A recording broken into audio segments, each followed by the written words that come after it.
Getið að því að þú ert nú frá Suðurnesjunum, þá áttu kannski heima hérna í hérna Viðtali.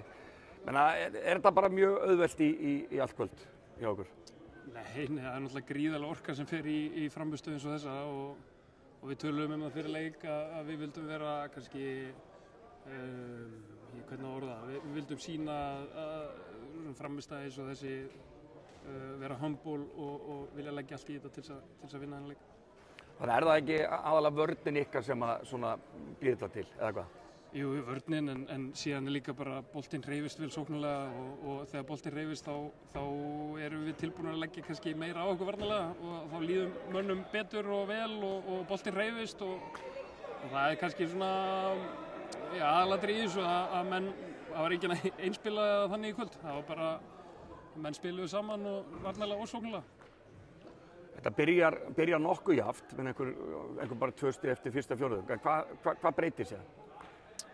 Ég svo sem veit ekki sjálf, við heldum okkar braut bara og kannski náðum að forsæða mig aðeins erfiðari skot en þeir voru að fá í fyrsta hluta og varnarleikur svona tók skref fram á við og við vorum líka kannski bara að setja semi erfið skot sem hérna okkur leiði vel í dag. Þú varst ágætlega heitur, hvað, 6 af 10 fyrir utan þriggja?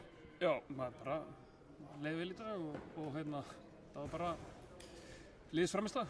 Já. Liðsframmistaða, góður punktur. Þannig að Reykjavíkur slagur, það er orðið væntanlega mjög langt ef að nokkurn tíma sem að Valur og KR hafa mæst í úrslitum í bikar. Hvernig er tilfinningin að taka þátt í þessu sem bara Njarðvíkingur? Það verður gríðarlega skemmtun og verður tróðfullt hús hérna á laugardaginn og ég trúi ekki öðru og hérna við erum bara spenntir að fá að taka þátt í leik eins og þessum. Já.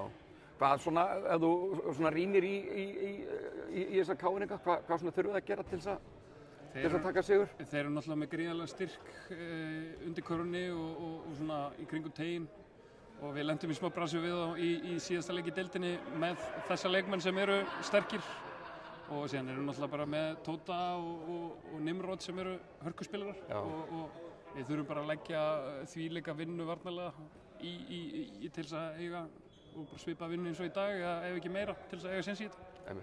Frábært, takk fyrir. Takk.